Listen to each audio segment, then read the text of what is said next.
Hi അസ്സലാമു അലൈക്കും. ഞാനിന്ന് വന്നിട്ടുള്ള നല്ലൊരു പലഹാരത്തിൻ്റെ റെസിപ്പി ആയിട്ടാണ്. ഭട്ടൂരയാണ് ഇന്ന് ഉണ്ടാക്കുന്നത്. നമ്മൾ കടയിൽ നിന്നൊക്കെ വാങ്ങിക്കുന്ന പോലുള്ള ഭട്ടൂര വീട്ടിലെങ്ങനെ ഉണ്ടാക്കാമെന്ന് നോക്കാം. അതിന് വേണ്ടിയിട്ട് ഞാനൊരു 100 ഗ്രാം റവ എടുത്തിട്ടുണ്ട്. റവ എടുത്തൊന്ന് കുതിർക്കാനായിട്ട് വെള്ളം ഒഴിച്ച് വെക്കുന്നുണ്ട്. പിന്നീട് 2 കപ്പ് മൈദയാണ് എടുക്കുന്നത്. 2 കപ്പ് മൈദ, അതിലേക്ക് ആവശ്യത്തിനുള്ള ഉപ്പ് ചേർത്ത് കൊടുക്കുന്നുണ്ട്. പിന്നീട് കുറച്ച് പഞ്ചസാരയാണ് ചേർത്ത് കൊടുക്കുന്നത്. പിന്നെ നമ്മുടെ ചാനൽ ആദ്യമായിട്ട് കാണുന്നവരാണെങ്കിൽ ഒന്ന് സബ്സ്ക്രൈബ് ചെയ്ത് സപ്പോർട്ട് ചെയ്തേക്കണേ. എന്നിട്ട് പഞ്ചസാരയും ചേർത്ത് കൊടുക്കുന്നുണ്ട്. പഞ്ചസാര 1 സ്പൂൺ പഞ്ചസാര ചേർത്ത് കൊടുക്കുന്നുണ്ട്. പിന്നീട് ചേർക്കുന്നത് ബേക്കിംഗ് സോഡയാണ്. ബേക്കിംഗ് സോഡയ്ക്ക് പകരം ഈസ്റ്റ് വേണമെങ്കിലും ചേർക്കാവുന്നതാണ്. പിന്നീട് 2 സ്പൂൺ തൈരാണ് ചേർക്കുന്നത്. തൈര് ചേർക്കുമ്പം പുളിയില്ലാത്ത തൈര് ചേർക്കാൻ ശ്രമിക്കുക. എന്നിട്ട് ആ കുതിർക്കാൻ വെച്ചിരിക്കുന്ന റവയും കൂടെ ചേർത്ത് കുറേശ്ശെ വെള്ളം ഒഴിച്ച് വേണം മിക്സ് ചെയ്യാൻ കേട്ടോ. കുറേശ്ശെ വെള്ളം ഒഴിച്ച് നല്ല രീതിയിൽ ചപ്പാത്തിക്കൊക്കെ കുഴയ്ക്കുന്ന പോലെ നല്ല രീതിയിൽ കുഴച്ചെടുക്കുക. പിന്നീട് എണ്ണ ചേർത്ത് കൊടുക്കുക. ഞാനിവിടെ ചേർക്കുന്നത് സൺഫ്ലവർ ഓയിലാണ്. സൺഫ്ലവർ ഓയിലിട്ട് ചേർത്ത് നല്ല രീതിയിൽ കുഴച്ചെടുക്കുക. വെളിച്ചെണ്ണ ചേർക്കാതിരിക്കുക കേട്ടോ. എന്നിട്ട് നല്ല രീതിയിൽ ചപ്പാത്തിക്കൊക്കെ കുഴയ്ക്കുന്ന പോലെ നല്ല രീതിയിലൊന്ന് കുഴച്ചെടുക്കുക.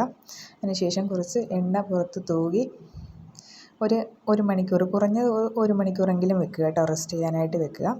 അടച്ച് വെച്ച ശേഷം എടുത്തിട്ടുള്ളതാണിത്. എന്നിട്ട് ഇപ്പം നല്ല രീതിയിൽ സോഫ്റ്റ് ആയിട്ടുണ്ട് കേട്ടോ. അതിനുശേഷം നമ്മൾ ഓരോ ബോളുകളായിട്ട് ആക്കുന്നുണ്ട് ഈ മാവ്. എന്നിട്ട് അതിൻ്റെ പുറത്തും കുറച്ച് എണ്ണ തൂകി കൊടുക്കുന്നുണ്ട്. എന്നിട്ട് നമ്മളൊരു ചീനിച്ചട്ടി, ഞാനൊരു ഇരുമ്പിൻ്റെ ചീനിച്ചട്ടിയാണ് അടുപ്പിൽ വെച്ചിട്ടുള്ളത്.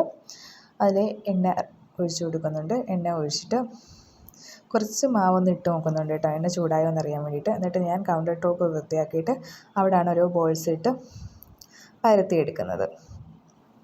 ഞാൻ പരത്തുമ്പം കറക്റ്റായിട്ട് റൗണ്ട് കിട്ടാറില്ല. അപ്പം വലിയ കുഴപ്പമില്ലാതെ കിട്ടിയിട്ടുണ്ട്. എന്നിട്ട് നമ്മൾ എണ്ണ ചൂടായ ശേഷം ഇത് ഓരോന്നിട്ട് പൊരിച്ചെടുക്കുന്നുണ്ട്. ഞാൻ വലിയ ബോൾസൊന്നും ആക്കിയിട്ടില്ല കേട്ടോ, ചെറിയ ബോൾസാണ് ആക്കിയത്. നമ്മൾ വലിയ ബോൾസ് ആക്കി കഴിഞ്ഞാൽ നമുക്ക് വലിയ ഭട്ടൂര കിട്ടുന്നതായിരിക്കും. ഇപ്പം നല്ല രീതിയിൽ പപ്പടം പോലെ നല്ല രീതിയിൽ പൊള്ളി കയറിയിട്ടുണ്ട് കേട്ടോ. ഞാൻ ഒരു 2 മണിക്കൂർ വെച്ചിട്ടുണ്ടായിരുന്നു. അന്നേരം നിങ്ങളും കുറഞ്ഞത് 1 മണിക്കൂറെങ്കിലും വെക്കാൻ ശ്രമിക്കുക കേട്ടോ. എന്നിട്ട് നമ്മൾ അതിൻ്റെ പുറത്തുകൂടെ ഈ എണ്ണ കുറേശ്ശായിട്ടൊന്ന് തൂവി കൊടുക്കുക. അന്നേരം നല്ല ഒന്നുകൂടെ ഒന്ന് വീർത്ത് വരുന്നതായിരിക്കും.